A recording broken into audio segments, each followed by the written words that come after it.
स्वागत है दोस्तों, आप सबका हमारे चैनल डर का अनुभव की इस कहानियों की दुनिया में।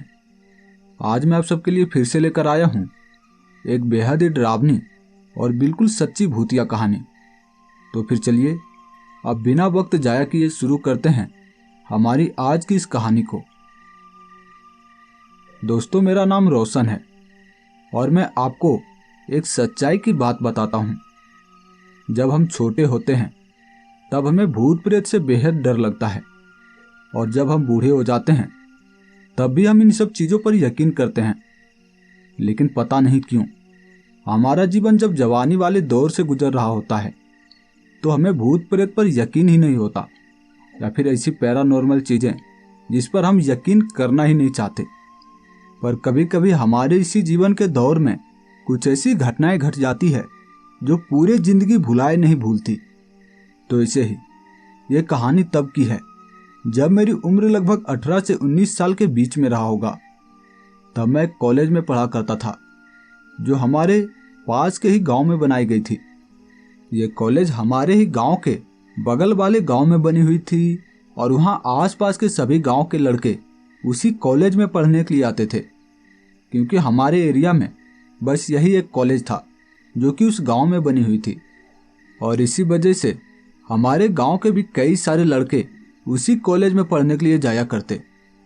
हमारे गांव से 2 रास्ता उस कॉलेज तक जाता था। पहला रास्ता तो दूसरे गांव से होकर जाता था। उस रास्ते से जाने में लगभग 1 से 1.5 घंटे का समय लग जाता था हमें उस कॉलेज तक पहुंचने में।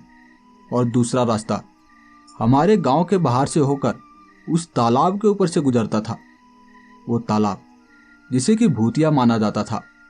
वहाँ गांव वालों का कहना था कि उस तालाब में कई सारे भूत रहते हैं, क्योंकि इस गांव के कई सारे लोगों ने उस तालाब में डूबकर आत्महत्या की थी और उन्हीं की आत्मा उस तालाब में रहती है, ऐसा गांव वालों का कहना था। और इसी वजह से गांव के सभी लड़के उस दूसरी रास्ते से होकर, जिसमें 1 से 1.5 घंटा कॉलेज तक पहुंचने में लगता था, उसी रास्ते से कॉलेज तक जाया करते। लेकिन मैं और मेरा एक दोस्त नीतीश, हम दोनों इन सब बातों को नहीं मानते थे। हमारे घर वाले ने भी हमें कई बार मना किया था उस रास्ते से कॉलेज तक जाने के लिए, लेकिन हम नहीं मानते। हम हमेशा ही उसी तालाब वाले रास्ते से कॉलेज तक जाया करते थे। उस तालाब पे कई सारे पेड़ लगे हुए थे जो कि वहाँ पर उस तालाब को घेरे हुए था। उसके चारों तरफ आम के और कई सारे बड़े बड़े पेड़ लगे हुए थे जो कि वहाँ पर इतना ज़्यादा घना था कि वहाँ पे दिन के वक्त भी अंधेरा सा छाया रहता। वहाँ पे सूरज की रोशनी भी बिल्कुल मध्यम मध्यम से उस तालाब पे पड़ती थी।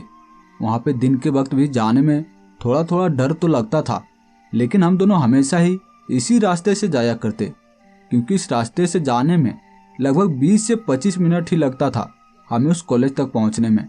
बाकी बात उस रास्ते से जाने पे लगभग 1 से 1.5 घंटा लग जाता था। तो इसी तरह जब उस दिन हम कॉलेज में पढ़ने के लिए गए हुए थे तो वहाँ पे दिन भर हमने पढ़ाई की थी और शाम के लगभग 3 बजे के करीब हमें कॉलेज की छुट्टी मिल चुकी थी। वहाँ पे गांव के भी कई सारे लड़के थे जो कि पढ़ने के लिए आए हुए थे। छुट्टी होने के बाद हम लोग कॉलेज से बाहर निकले थे और कॉलेज से बाहर निकलते ही मैं और मेरा दोस्त नीतीश वहाँ गाँव के बाकी लड़के से कहने लगे थे, क्या बे डरपोक, जा रहा है घर? वो भी इस दूसरी रास्ते से घूमकर 1 से 1.5 घंटे लगाकर हमारे साथ इस रास्ते से चलो। इस रास्ते से सिर्फ 20 से 25 मिनट ही लगेंगे गांव पहुंचने में। लेकिन वहाँ गांव के लड़के कहने लगे थे, नहीं, हम लोग उस रास्ते से नहीं जाएंगे, वो रास्ता भूताहा है।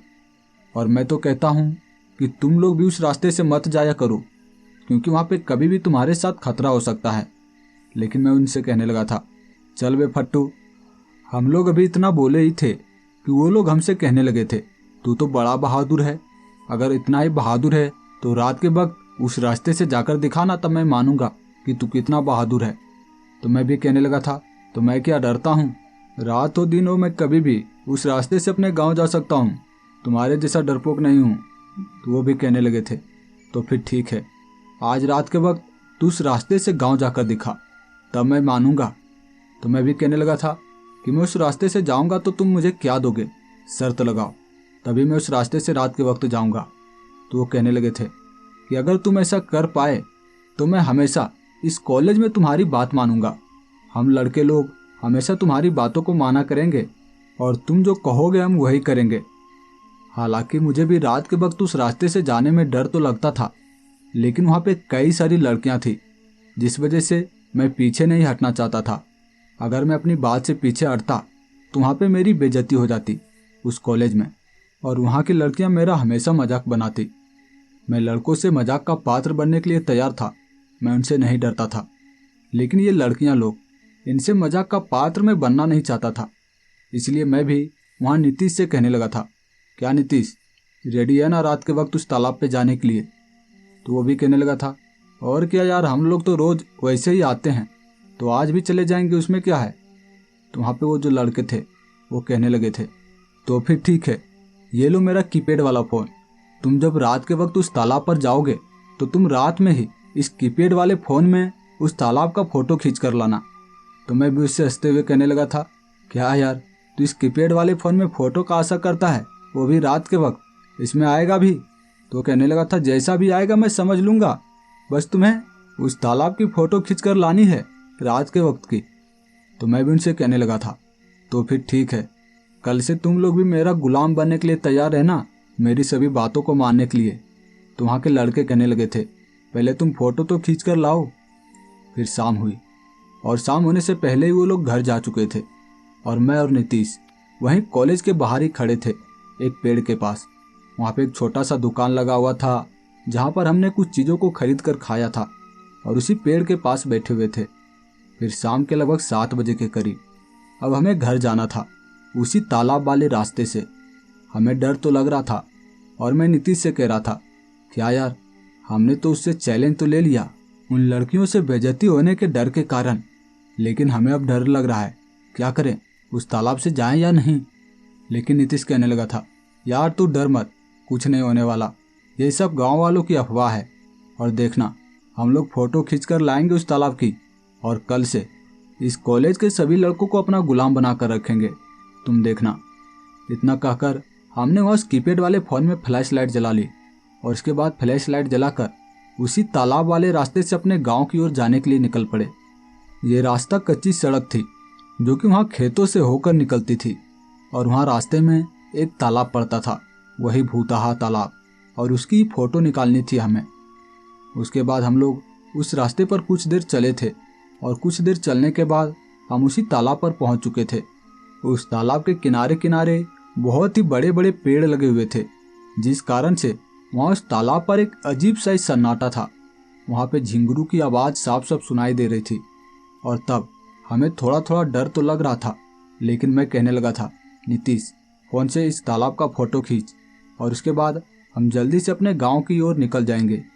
तो नीतीश भी कहने लगा था, अरे रुक यार, इतनी ज़्यादा डरने की ज़रूरत नहीं है, कुछ नहीं होने वाला। वहाँ पे थोड़ा थोड़ा धुंध भी छाया हुआ था, और नीतीश अपने फ़ोन में फ्लैश लाइट को जलाते हुए कैमरे को चालू करने लगा था।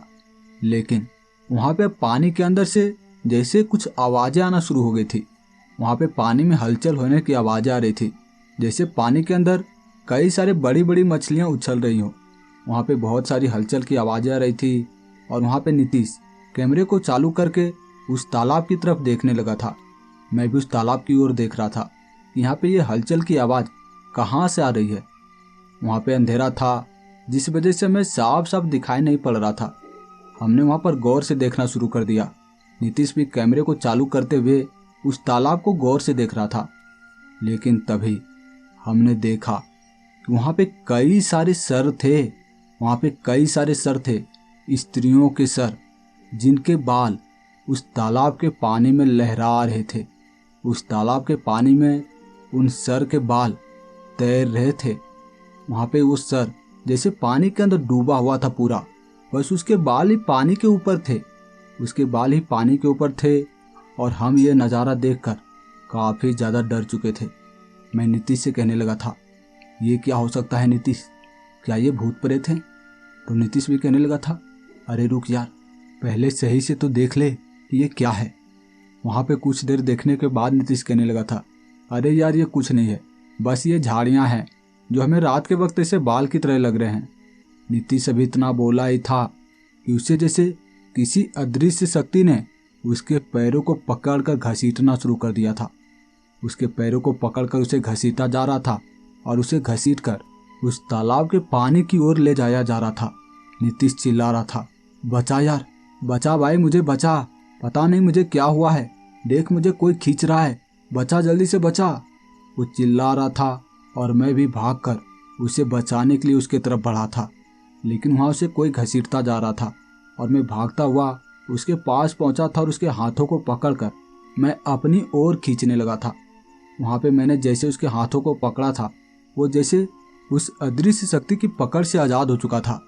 मैं भी नीतीश से कहने लगा था, क्या हुआ, तू ऐसे घसीटते हुए कैसे जा रहा था तालाब की ओर? तो नीतीश भी कहने लगा था, यार मैं घसीटते हुए नहीं जा रहा था, यहाँ पे कोई था जो मुझे इसे घसीट रहा था। मैं भी इस बातों को मानता था, क्योंकि कोई अपने आप अपने पैरों को ऐसे उठाए हुए नहीं घसीट सकता। मैं भी उसे कहने लगा था, वो सब तो ठीक है, लेकिन जैसे मैंने तुम्हें छुआ, वो अदृश्य शक्ति तुम्हें छोड़ क्यों दिया? वो तुम्हें तालाब के अंदर भी तो खींच सकता था। वो भी कहने लगे थे, क्या यार तू और भी डरा रहा है, चल भाग यहाँ से, यहाँ पे शायद कोई है। लेकिन जैसे ही हम लोग वहाँ भागने की कोशिश करने लगे थे, वहाँ पे कोई काला साया आ गया था हमारे सामने। कोई काला साया था जो हमारे आगे बिल्कुल खड़ा था। वो हमें शायद आगे जाने नहीं देना चाहता था, लेकिन हम भागना चाहते थे। हम जैसे ही भागने लगे थे, वो काला साया फिर से हमारे सामने खड़ा हो गया था और वो अब जैसे मुझे छूने की कोशिश कर रहा था। वो मुझे नुकसान पहुंचाने की कोशिश कर रहा था और मैं वहाँ पे खड़ा उसे बचने की कोशिश कर रहा था। वहाँ पे जैसे उस काले साए ने मुझे छूने के लिए मेरे ओर अपने कदम को बढ़ाया था, उसने जैसे ही मुझे छूने के लिए अपने हाथ बढ़ाए थे और जैसे ही उसका हाथ मेरे शरीर से टच हुआ था, वो 10 कदम पीछे जाके गिरा था। मैंने खुद अपनी आंखों से देखा था। उस काले साए ने जैसे मुझे छुआ था, वो 10 कदम पीछे गिरा था और मैं समझ नहीं पाया था कि ये कैसे हुआ। लेकिन तभी मेरे गले पर मैंने अपनी हाथ फेरी थी।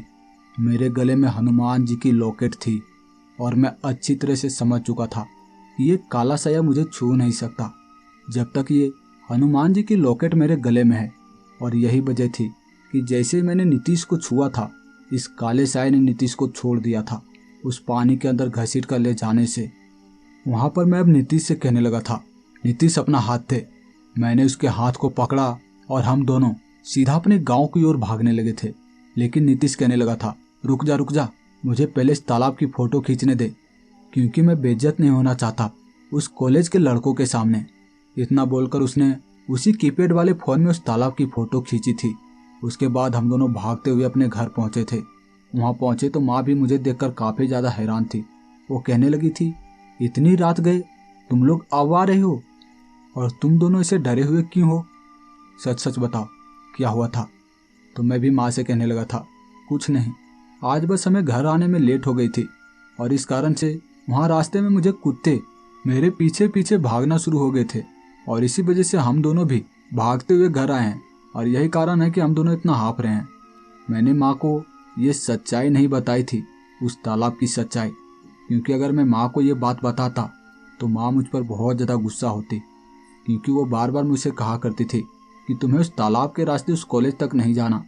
मैं ही था जो कि मैं हमेशा उनकी बातों को टालकर उस कॉलेज तक जाता था उसी रास्ते से।